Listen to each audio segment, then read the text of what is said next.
L'Italie ne veut pas des voitures électriques en 2035. Insupportable pays. Le ministre italien des Transports Matteo Salvini a dénoncé avec véhémence cette décision de l'UE donc. Le ministre évoque notamment une folie et un choix de mauvaise foi auquel Rome tentera de s'opposer.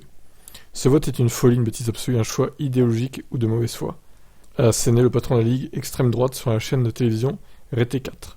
En tant que Ligue, et j'espère que le gouvernement tout entier, nous essaierons de nous y opposer, ou au moins de reporter l'entrée en vigueur de cette réglementation européenne. Comment des députés européens italiens ont-ils pu voter une mesure qui détruit les emplois des travailleurs italiens, qui ne profitent qu'à la Chine?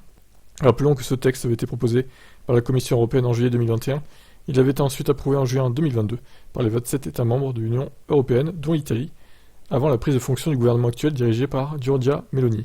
Après le vote des eurodéputés, le Conseil européen doit encore formellement donner son feu vert pour que le texte entre en vigueur. Une clause de revoyure est d'ailleurs prévue en 2026, si plusieurs ajustements sont nécessaires. Les délais qui nous sont imposés par l'Europe ne coïncident pas avec la réalité européenne et surtout italienne.